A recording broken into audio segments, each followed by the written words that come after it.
El Arca del Pacto es un objeto dorado, secreto, conocido por los judíos, cristianos y también por los musulmanes. También se ha hecho conocer a una audiencia más amplia al mostrarse en varias películas. Pero, ¿qué es el Arca del Pacto? El texto más antiguo escrito sobre el Arca es la Torá, hallada en la Tanaj hebrea y en el Antiguo Testamento de la Biblia. Se nos habla sobre el Dios Supremo, quien expresó ser el creador del planeta Tierra. Él escribió 10 leyes en 2 tablas de piedra. Esas piedras fueron entonces colocadas en un baúl de oro. El baúl entonces fue cerrado con un asiento o tapa, con 2 querubines, uno a cada lado de la tapa. El arca era usado con 2 propósitos distintos. En primer lugar, era donde el creador de la tierra se manifestaría a sí mismo como la ley, siendo el arca como un trono para el creador. En segundo lugar, el arca fue colocada en un santuario junto a otros objetos sacros. No se le era permitido a nadie entrar en la habitación donde se encontraba el arca, con excepción de una vez cada año, cuando un sumo sacerdote traía sangre a la habitación y colocaba la sangre enfrente del arca y en el asiento del arca. Esto simbolizaba cómo las transgresiones del pueblo contra la ley dentro del arca eran llevadas a justicia por una sangre sustituta, la cual era traída delante del trono. Luego, el arca fue llevada al primer templo en Jerusalén. Se cree que antes que los babilonios sitiaran la ciudad y destruyeran el templo, el arca fue escondida o desapareció. Desde entonces, muchos expertos, teólogos, historiadores y arqueólogos se han preguntado qué ocurrió con el arca y si ésta realmente habría existido. ¿Era acaso un hecho o un mito? No se le permitía a nadie tocar el arca. En más de una ocasión, aquellos quienes violaban esta ley morían súbitamente. El arca seguía también a los israelitas a la guerra. Cuando fue capturada por enemigos, ellos fueron afligidos con plagas hasta que regresaron el arca a sus guardianes. A lo largo de los años han habido muchos cazadores del arca, buscando el arca del pacto o tratando de entender su significado. Muchos han hecho réplicas de la misma. Más de uno ha dicho haberlo descubierto, pero hasta ahora nadie había traído evidencias de sus hallazgos para que sean examinadas. Pero alguien en particular sobresale de todos los otros exploradores de una manera y con un corazón especial. La desaparición del arca ha sido un misterio por un largo tiempo.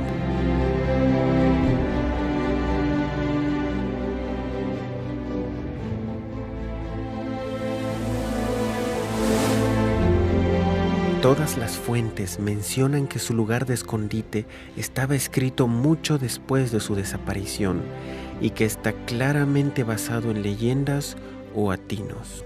La última vez que el arca es mencionado en la Biblia fue cuando el rey Josías ordenó que se colocara de vuelta en el templo, pero también sabemos que Babilonia conquistó a Jerusalén en los días de los hijos del rey Josías, unos 35 años después.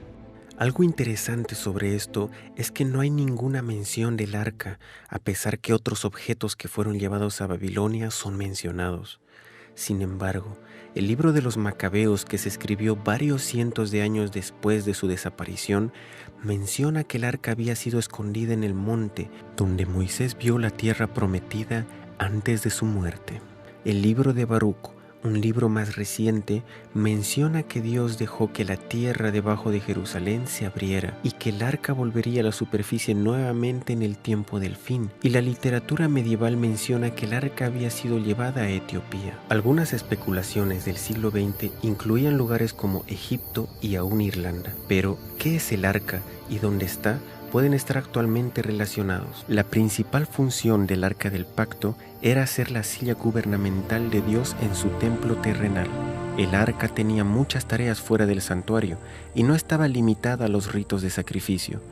Tanto dentro como fuera del sistema del santuario, el arca era usada para defender el derecho de Dios como juez y único Dios verdadero y Rey de toda la tierra. Este derecho estaba escrito en la ley, dentro del arca, la cual estipuló que Él era el Creador y que por tanto la tierra le pertenecía.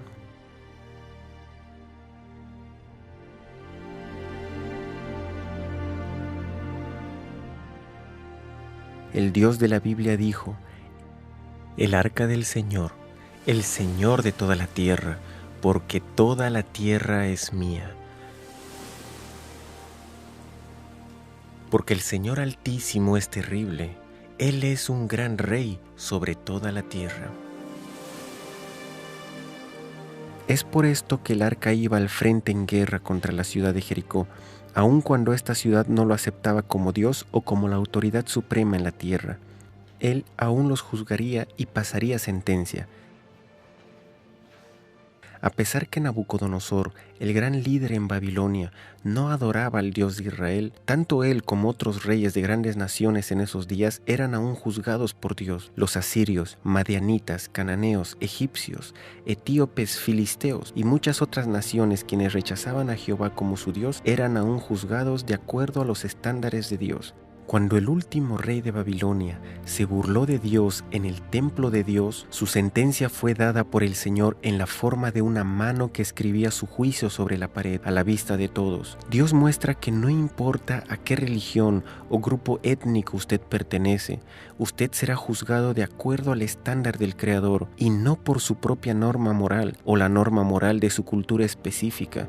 Una de las funciones del arca era ir delante del pueblo de Dios en el desierto, guiándoles hacia su lugar de descanso. Estaba presente cuando hubo una disputa sobre la autoridad de los escogidos de Dios y ésta tenía que ser resuelta. El arca fue delante de ellos en el río Jordán y así el río se abrió milagrosamente para el pueblo, permitiéndoles pasar el río hasta la otra orilla. Tomó parte en la confirmación del pacto entre Dios e Israel en el monte Ebal, y aún cuando Israel le falló a Dios y fue conquistado por el enemigo y el arca les fue quitada, Dios usó el arca para juzgar a los filisteos y humillar a sus dioses, por lo que ellos se vieron forzados a devolverla.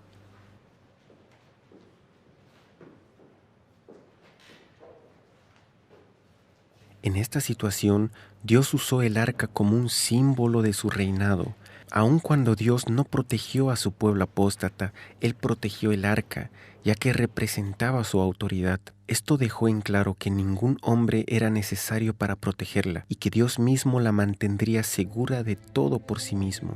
Esto también elimina la posibilidad de que haya sido destruida. El arca ha sido el trono de Dios en la tierra y la Biblia dice: «Tu trono, oh Jehová, es para siempre».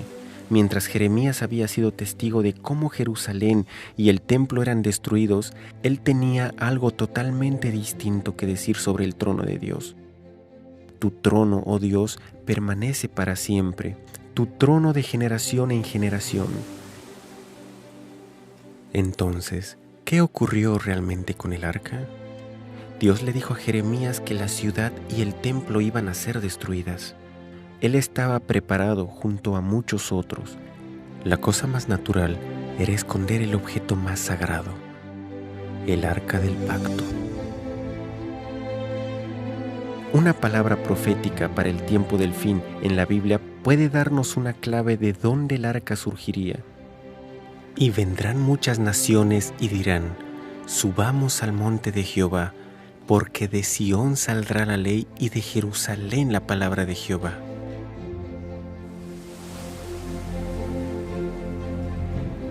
En el siglo XIX, en los inicios de la arqueología, varios estudiosos buscaban entre las ruinas halladas en el Medio Oriente. Desde tumbas y templos en Egipto hasta los registros históricos y ciudades bíblicas en Mesopotamia y Palestina, la Biblia se mostró como un libro acertado históricamente al comprobarse ciudades y naciones antiguas allí mencionadas. Escritos antiguos de otras naciones confirmaban las escrituras. Hasta entonces, aún la ciudad de Babilonia había sido una leyenda hasta que fueron redescubiertas sus ruinas. Pero Jerusalén había sido habitada desde la desaparición del arca. Muchas personas habían construido sus nuevos edificios encima de edificios antiguos y la vieja ciudad se convirtió en capas de historia, una sobre otra.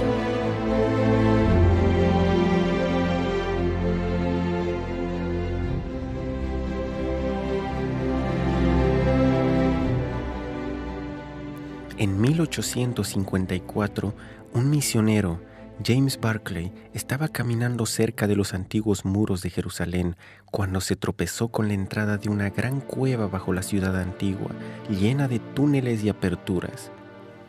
Había estado cerrada por siglos y tenía la longitud de 5 cuadras en la ciudad.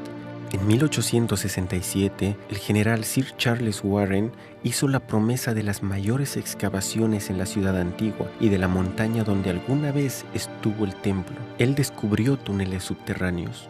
En 1873, Charles Clermont, un orientalista francés y arqueólogo, descubrió un querubín grabado sobre piedra dentro de la cueva. El querubín era usado comúnmente en tiempos antiguos para guardar la entrada de un pueblo o un lugar sagrado. Este querubín tenía características similares a lo que era popular en el tiempo de la desaparición del arca. En 1882, el general Gordon, un alto y respetado oficial, viajó al Medio Oriente y mientras miraba cerca de Jerusalén, él estaba convencido que el lugar tradicionalmente llamado Gólgota no podía estar en el lugar que se creía. La sección norte del monte del templo que fue cortada parecía encajar mucho mejor con la descripción bíblica y con el diseño de la antigua ciudad. Él comenzó excavaciones allí, pero tuvo que salir para ayudar en un conflicto en Sudán, donde murió, no pudiendo terminar su trabajo. Sin embargo, él tuvo el tiempo de escribir una carta a un amigo que contenía una declaración increíble. Algo había ocurrido que no podía explicar. El monte hacia el norte, el cual Gordon había identificado como el Monte de la Calavera, era también la ubicación de la cueva de Jeremías, donde él escribió el libro de Lamentaciones, el mismo libro donde Jeremías había mencionado el trono de Dios permanece. Gordon dijo, el arca del pacto está allí. Él también mencionó que otros muebles del templo podrían ser hallados allí, una declaración bastante extraña, ya que él nunca llegó a terminar su excavación. Entonces, ¿cómo sabía esto? Bien, el lugar fue dejado encubierto y las cartas del general Gordon permanecieron guardadas en algún lugar seguro. Cerca de unos 100 años más tarde, un hombre llamado Ron Wyatt había comenzado a orar a Dios para que lo usara para mostrar al mundo que la Biblia es verdad. Ron ya había estado observando la historia del diluvio y había investigado las posibles ruinas del arca de Noé.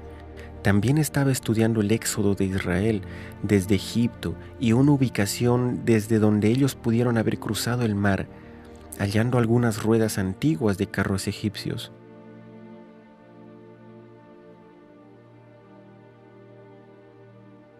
Después de uno de los viajes de buceo, Ron Wyatt visitó Jerusalén en su viaje de regreso a casa.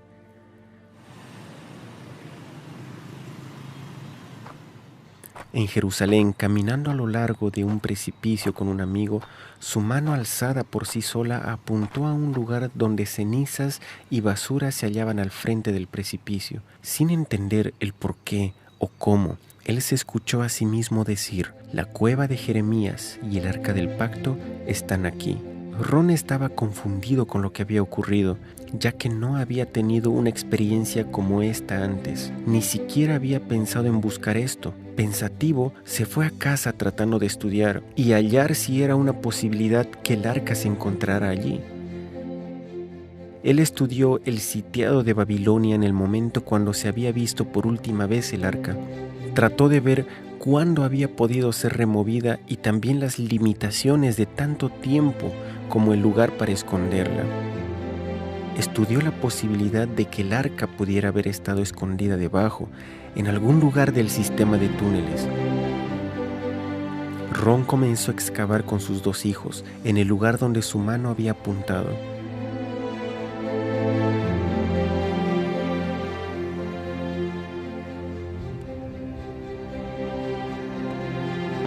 Sin embargo, pronto descubrieron que una gran roca montañosa dificultaba la excavación hacia abajo. Esta vez ellos comenzaron a cavar unos pocos metros hacia la derecha. A medida que comenzaron a excavar, él halló rápidamente 3 nichos del lado del precipicio. Ron pensó que quizás estos podían ser nichos que albergaban símbolos del periodo romano. Después de todo, Gólgota se hallaba más cerca a la vía principal y en el tiempo de Jesús podría haber sido el lugar donde Jesús fue crucificado. El bien conocido Quintiliano explica: en cualquier lugar donde crucificábamos criminales, se escogían calles muy concurridas para que muchos vieran y así sean movidos al miedo, ya que todo castigo no es una venganza, sino un ejemplo. La ubicación de Gólgota, donde la iglesia bizantina fue construida, no se encontraba en la calle principal, pero este lugar sí lo estaba. ¿Podrían haber sido usados estos nichos para colocar señales que revelaban a las personas los crímenes que los criminales habían cometido? Él comenzó a pensar que ese lado del monte podía haber sido el lugar donde las personas eran crucificadas. Ron continuó excavando hacia abajo, pero el piso era muy débil y por esta razón ellos fueron de vuelta al lugar original pensando que podían cavar alrededor de la otra roca. Esta vez ellos descubrieron que podían excavar entre el precipicio y la roca y que el precipicio casi formaba un techo a medida que excavaban hacia abajo. Mientras excavaban, él encontró rápidamente lo que parecía ser una soga, como si fuera tallada en el precipicio. Él comenzó a averiguar para qué se hubiera usado esa soga. 38 pies bajo el nivel del terreno se encontraba en lo que parecía ser una estructura como de una cisterna.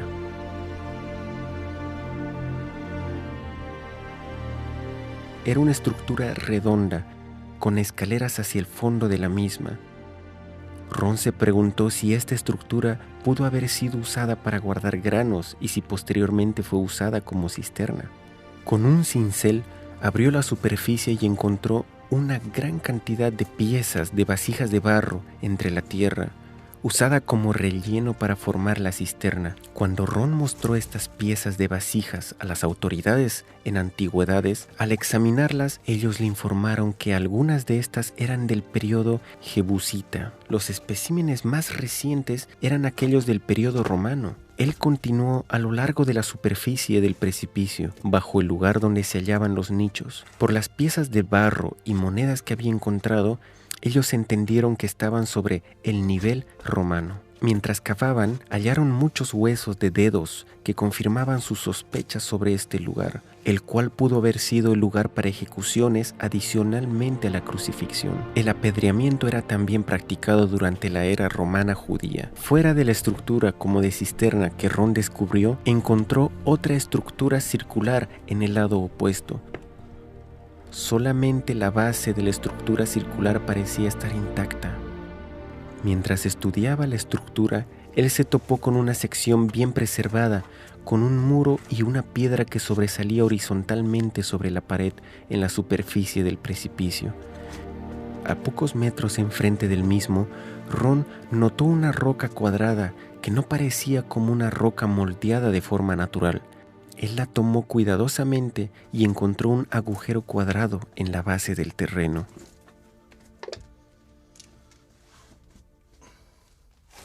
¿Podría haber sido este un agujero para una cruz?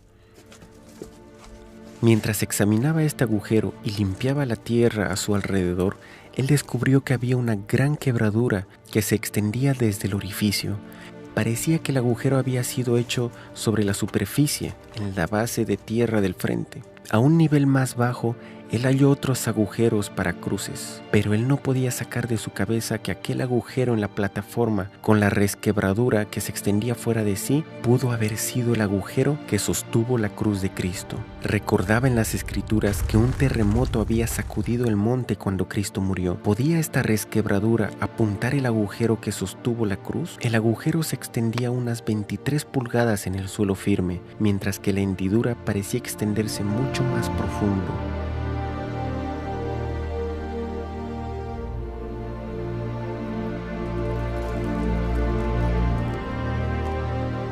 No es algo fuera de lugar pensar que se pudo tener conocimiento del lugar donde Cristo fue crucificado y que, sabiendo que él tenía muchos seguidores que hubiesen querido convertir el lugar en un sitio memorable, ¿se prefirió entonces mantenerlo en secreto? Gólgota, usado por las iglesias católicas y ortodoxas, fue construida por Constantino el Grande cerca del año 325 o 326, sobre las ruinas de un templo pagano antiguo. Esto ocurrió muchos años después que Cristo fue crucificado, pero estas ruinas que Ron descubrió eran romanas y podían ser de tiempos más cercanos a la crucifixión. Después del año 70, muchos judíos salieron de Jerusalén y otros fueron asesinados, por lo que la ciudad fue reducida a un campo romano. Esto podría explicar que el lugar ya no era usado para crucifixiones. Ron encontró monedas en estructura de fechas anteriores y hasta el año 135 después de Cristo, pero ninguna de las monedas eran de fechas posteriores. En el año 130 después de Cristo, los cristianos fueron favorecidos en lugar de los judíos, por lo que era más probable que esta estructura hubiese sido construida por cristianos en este tiempo o aún antes. Esto significa que este era el primer lugar que fue reconocido como Gólgota. El Gólgota de la iglesia bizantina, que fue construido cerca de 200 años después, fue construido cuando el conocimiento sobre estos lugares se había de alguna forma perdido. Mientras más nos acercamos al tiempo de la crucifixión, mayor es la probabilidad que ellos supiesen los detalles de lo que había ocurrido.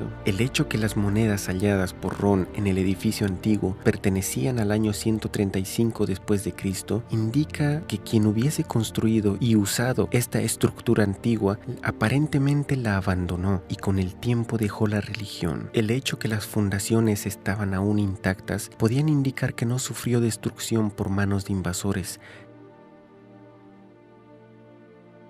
Eventualmente, con el tiempo, la estructura fue cubierta con tierra y residuos. En cualquier caso, la evidencia mostraba que la estructura pudo haber sido construida mucho antes que la iglesia del Santo Sepulcro. Ron y sus dos hijos trabajaron por un periodo de casi 2 años. Ellos continuaron buscando en el nivel romano alguna cueva o entrada al túnel, pero sin suerte. Ron tuvo la impresión de hacer una hendidura en el muro del precipicio. Ellos oraron y continuaron sintiendo la misma impresión. Utilizaron martillos y cinceles y después de un corto tiempo pudieron ver un espacio abierto detrás. Agrandaron el agujero para que así pudiesen entrar a través de la cueva. Dentro pudieron ver que tenía unas dimensiones de 15 pies de altura y de ancho. Al principio, Ron se sintió sumamente emocionado cuando descubrieron la cueva, pensando que el arca podía estar dentro de ella. Pero la cueva estaba vacía y de allí se abrían una gran cantidad de aperturas dentro del monte. Ron continuó explorando cada cueva y cada apertura que pudieran encontrar dentro del sistema colosal de cuevas.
Por 2 años ellos viajaban a los Estados Unidos para ganar algo de dinero en casa y regresaban a Jerusalén para continuar con la búsqueda. En diciembre de 1981, ellos continuaban su trabajo dentro del sistema de cuevas, buscando alguna apertura o cueva que pudieran encontrar. Sin embargo, los 3 enfermaron. Los 2 hijos de Ron volvieron a los Estados Unidos y Ron tuvo que buscar ayuda de otras personas para continuar. Él no iba a rendirse y sentía que Dios le había prometido que encontraría el arca en este viaje específico. Pero ya había usado todo su dinero, estaba enfermo y el trabajo era bastante duro y extenuante. Una de las personas que le ayudaba entró en una de las aperturas más pequeñas, ya que era más delgado, y pudo llegar a lugares donde Ron no pudo. Mientras estaban observando a su alrededor, Ron encontró un pasaje parecido a un túnel de una chimenea.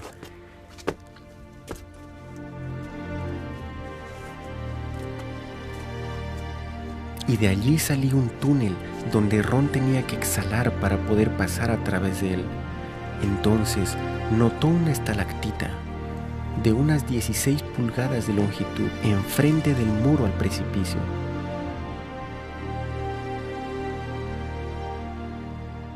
Detrás había un agujero y Ron trató de observar algo a través de él, pero sin poder tener una visión clara. Entonces él lo agrandó un poco y podía ver una cueva dentro que no parecía algo tan prometedor, parecía ser solo una cueva llena de rocas. Determinado a ver en todas partes, agrandó el agujero lo suficiente como para que su ayudante pudiera entrar, pero su ayudante salió rápidamente con una mirada aterradora en su rostro gritando: ¿Qué hay allí? ¿Qué hay allí? Yo no voy a entrar nuevamente allí. Entonces trató de salir del sistema de cuevas tan rápido como le fuese posible. Ahora Ron se dio cuenta que podía haber algo allí, por lo que agrandó el agujero lo suficientemente grande como para que él entrara. Era el 6 de enero de 1982. Había un espacio de unas 18 pulgadas entre las rocas y el techo. Ron comenzó a alumbrar con su linterna a través de las rocas para ver si había algo debajo.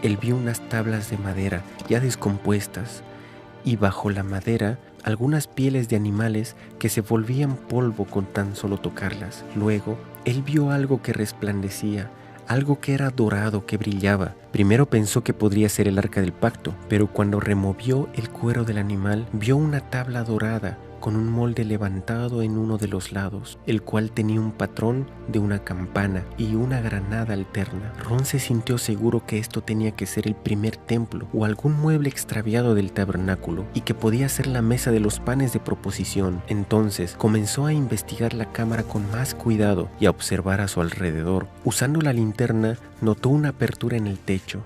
Trepando cerca de las rocas del lado lateral de la cámara, vio una caja de piedra justo debajo de la apertura. Tenía una roca lisa en el tope, la cual estaba quebrada en dos, y una sección más pequeña que se había movido hacia uno de los lados, creando una apertura hacia la caja de piedra. Pero su tapa estaba tan cerca del techo de la cueva que no le era posible ver dentro de la misma. Ron notó una substancia negra en la apertura superior y un poco más de esa substancia negra en el borde de la tapa de la caja. La apertura en el techo estaba directamente encima de la parte quebrada de la tapa, donde la caja estaba abierta, y parte de esta substancia oscura había caído dentro de la caja. Fue en este momento que Ron recuerda que, al darse cuenta de lo que había ocurrido en ese lugar, él colapsó. Cuando él se dio cuenta que la apertura en el techo de la cueva era el fin de la resquebradura que se extendía desde el agujero de la cruz que había hallado en la plataforma elevada encima de él, y que la sustancia oscura era la sangre que había caído a través de la apertura dentro de la caja de piedra, él supo entonces que el arca estaba en la caja de piedra.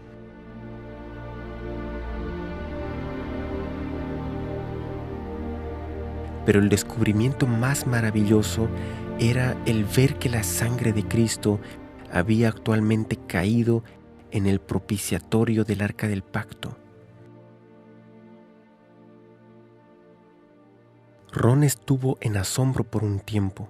Posteriormente volvió a la cueva para confirmar que realmente se trataba del arca del pacto. Él informó al gobierno israelí sobre el descubrimiento, pero se le dijo que se mantuviese en silencio. Ron no pudo estar callado por mucho tiempo. Visitó la cámara en varias oportunidades y reportó que varios objetos se encontraban allí además del arca del pacto. El candelero de 7 brazos con sus lámparas del santuario original, el altar de oro de incienso, la mesa de los panes de proposición, un incensario dorado, un efod, una mitra con una granada de marfil sobre una punta, una pesa de siclos de bronce, lámparas de aceite y un anillo de bronce y una espada muy grande. En la parte trasera del arca había un pequeño cubículo abierto, el cual aún contenía el libro de la ley, quizá el que Moisés escribió por sí mismo. De acuerdo a su entendimiento, el libro de Génesis no estaba allí. Algo que le asombró a Ron es que los rollos estaban escritos sobre pieles de animales y estaban en condiciones perfectas. Entonces comenzó a darse cuenta que el arca tuvo que ser llevada a esta cámara de alguna forma. No pudo haber sido por donde él lo hizo, ya que tuvo que cortar entre la piedra para poder entrar. Removiendo algunas de las piedras, encontró una entrada más amplia hacia el sur, hacia la cueva de Sedequías, al otro lado del camino, donde el querubín había sido hallado. Sin embargo, este túnel estaba bloqueado con muchas piedras grandes, y Ron no tenía forma de moverlas fuera del túnel desde donde él entró. Ron tenía un laboratorio en Israel para analizar los residuos de sangre que había encontrado en la apertura y en el propiciatorio del arca. El resultado de los análisis los asombró más de lo que esperaban.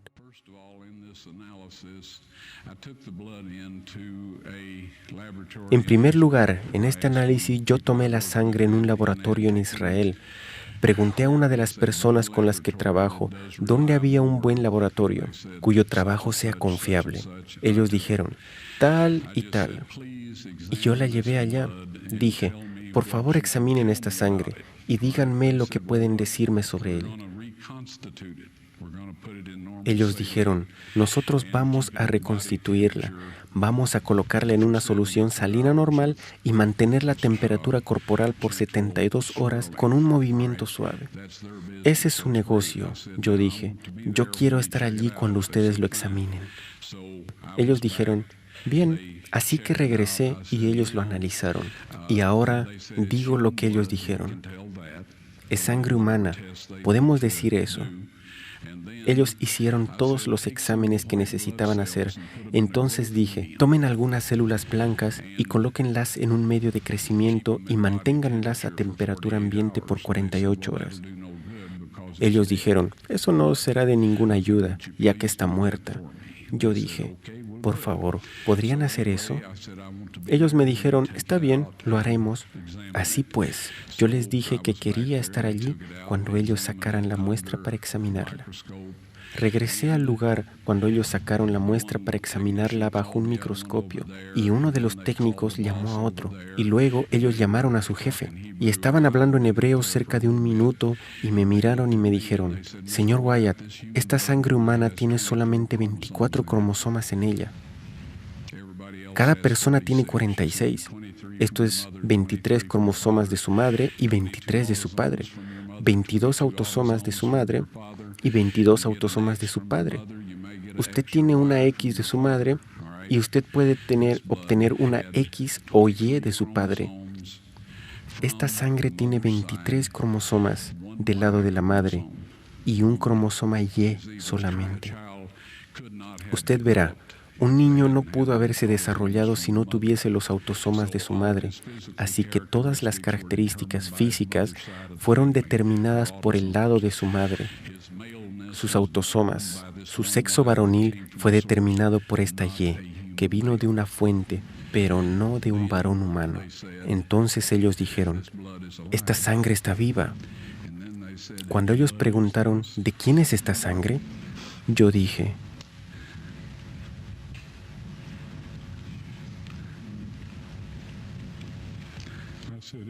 es la sangre de vuestro Mesías.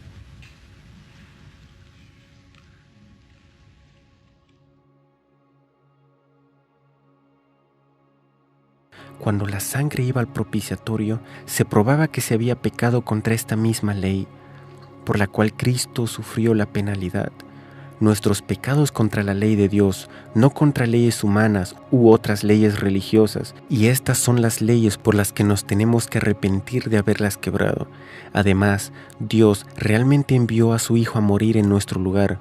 Ron quería mostrar a todo el mundo en ese mismo momento, pero Dios lo detuvo.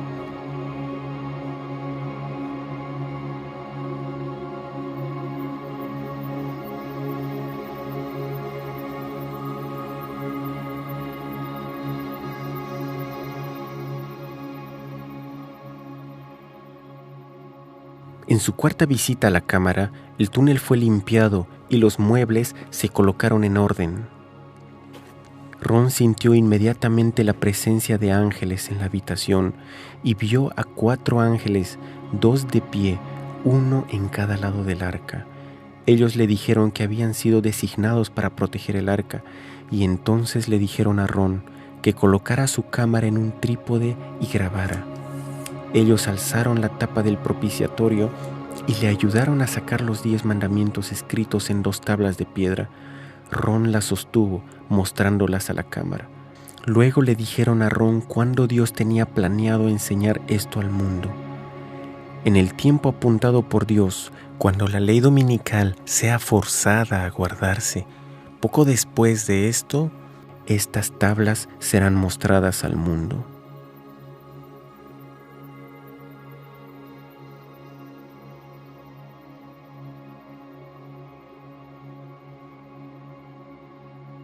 Ron inmediatamente supo lo que el ángel quiso decir, ya que él había estudiado este tema de antemano. El ángel estaba hablando sobre la marca de la bestia, mencionada en Apocalipsis 13 y 14, como el último engaño y prueba que vendrá sobre el mundo antes de la segunda venida de Cristo. La ley y la sangre de Cristo es un testimonio contra la versión hecha por el hombre de los mandamientos de Dios, la cual será forzada sobre la gente de todo el mundo. También confrontará las condiciones erróneas de la salvación que han sido predicadas por muchas personas y líderes religiosos. Ron murió en 1999 sin ver el cumplimiento. Pero él tuvo la evidencia de lo que ocurrió y usó sus últimos meses y años de vida para decirle a las personas sobre el amor de Dios, de Cristo y su sacrificio por nosotros. Él advirtió sobre la ley de la marca de la bestia. Por favor, escuchen este mensaje y advertencia importante. Bien, este conjunto de leyes es el único que tienen que guardar los súbditos de Dios, y es bajo su trono en el cielo y en la tierra, porque a Moisés se le dijo que hiciera su lugar de morada, la morada terrenal de Dios, según la forma que se le mostró en el monte, el patrón que se le mostró en la montaña. Este propiciatorio era el trono terrenal de Dios, y aún lo es. Y la gloria del Shekinah moró por cientos de años, hasta que los judíos se volvieron tan rebeldes y paganos que Dios decidió que Él no viviría más entre ellos. Si miramos un poco después, pero esto es de lo que se trata el propiciatorio, hay una declaración en la Escritura que está en 2 de Tesalonicenses, capítulo 2. Habla sobre el hombre de pecado que se sentará en el templo de Dios, mostrándose a sí mismo como si él fuera Dios. Para ver esto rápidamente, esto implicaría que si alguien podría sentarse en el templo de Dios, tendría que ser uno construido. Pero hay alguien allí ahora. En el planeta Tierra, en este momento, hay un individuo, y él y sus antecesores en esta posición han cambiado la ley de Dios. Ellos eliminaron el segundo mandamiento que dice: no te harás imagen de ninguna semejanza de lo que está arriba en el cielo, ni abajo en la tierra, ni le servirás. Esto de alguna forma interferiría con la manera en la cual ellos querían hacer las cosas. Así que eliminaron esto y dividieron el 10º mandamiento en 2, para que aún el número de los mandamientos fuera 10. Sí, la tabla de piedra fue hallada en el arca del pacto. Yo personalmente las tomé con la ayuda de 4 ángeles, quienes levantaron el propiciatorio, que yo estimo pesaban cerca de 900 libras de oro sólido, y uno de estos ángeles me dijo que sacara las tablas de piedra afuera. Él me dijo que Dios quería que todos viesen esas tablas, así que las saqué, retrocedí y estuve como congelado en el lugar. Bueno, yo no puedo describir el estado físico o mental en el que estaba. Si yo no hubiera tenido alguna evidencia física para probar lo que pasó, yo hubiera pensado que lo había soñado o algo así. Pero ahora las evidencias están listas para ser mostradas. Pero nosotros no diremos. Actualmente están en un filo de piedra en la misma cámara, y es allí donde el ángel las puso después que se las di. Yo no sabía qué hacer con ellas. Se me dijo que esas tablas serían presentadas con la evidencia de la sangre cuando la ley de la marca de la bestia, cuando la ley dominical sea forzada a guardarse. Ahora, yo sé que todos se preguntan, ¿qué es eso? Todos hemos escuchado de rumores e historias sobre esto. Yo les diré rápidamente y de forma simple: si tú guardas los 10 mandamientos que Dios escribió sobre esas tablas de piedra,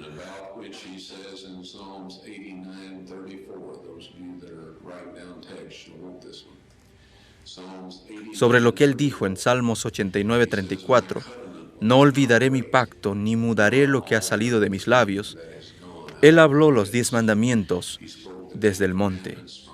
Él los escribió en piedras y dijo que nada cambiará. Si tú guardas esa ley, recibirás el sello de Dios. Pronto habrá un conjunto de leyes hechas por los hombres con las mejores intenciones, rodeadas de una cantidad de elogios célebres y peticiones sepulcrales.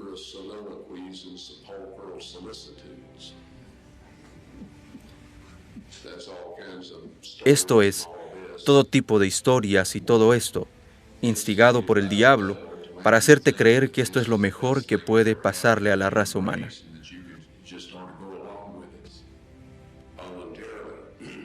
De tal forma que tú querrás seguir con estas leyes voluntariamente. Esta ley, hecha por el hombre, requerirá que tú quebrantes los 10 mandamientos de Dios. Cristo dijo a los fariseos que es en vano que me adoren, enseñando doctrinas y mandamientos de hombre. Si tú guardas estas leyes humanas y quebrantas los 10 mandamientos de Dios, recibirás la marca de la bestia. Nadie tiene la marca de la bestia en este tiempo. Tú solo puedes tenerla después que esas leyes sean forzadas. Ahora, es tan difícil cuando una cantidad de leyes hechas por los hombres se pasen y los fuercen a obedecer, donde requerirá que se quebrante los 10 mandamientos de Dios. La penalidad por no guardar esas leyes humanas es que tú no podrás comprar o vender. Esta es la marca de la bestia. Diremos, amigos, guarda esta ley y recibirán el sello de Dios. Guarda las leyes hechas por el hombre obligándonos a quebrantar la ley de Dios y tendremos la marca de la bestia. Puede sonar algo simple, Sé que hay personas que dicen que la marca de la bestia es un chip de computadora y toda clase de historias.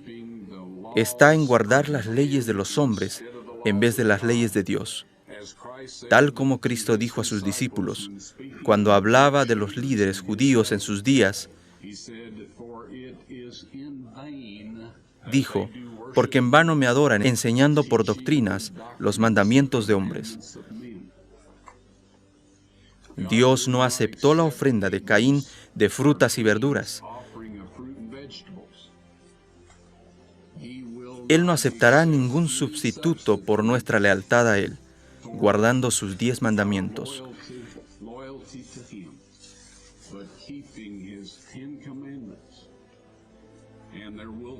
Y vendrá un tiempo que cuando lo hagas, no podrás comprar o vender.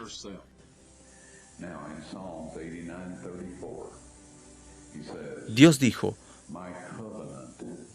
no olvidaré mi pacto, ni mudaré lo que ha salido de mis labios. Eso significa los 10 mandamientos, lo cual es el pacto. Él no va a cambiar lo que habló en la cumbre del monte, que está registrado en el 20º capítulo de Éxodo. Él no va a cambiar eso. Cuando yo vi las tablas de piedra y vi lo que decían, ellos decían exactamente lo mismo que el texto hebreo original en el libro de Éxodo. Exactamente. Y eso no va a cambiar. Ahora la Biblia nos advierte que Satanás vendrá con milagros y engaños. ¿Cómo podemos decir qué milagro es de Satanás? Porque él es un ser sobrenatural y todos los ángeles caídos son seres sobrenaturales. Ellos pueden hacer cosas que son milagrosas. Desde nuestro punto de vista, ¿cómo podemos saber qué es de Dios y qué no lo es? Si ellos dicen que los mandamientos de Dios son vigentes y que quebrantar esos mandamientos es pecado, entonces son de Dios. Si ellos dicen cualquier otra cosa fuera de esto, ellos no son de Dios y no tenemos que escucharlos, a pesar de cualquier clase de milagros que ellos hagan. Las tablas de piedra se exhibirán después de la ley dominical nacional, cuando sea obligatoria. Estas fueron las palabras exactas del ángel, tal como yo las recuerdo.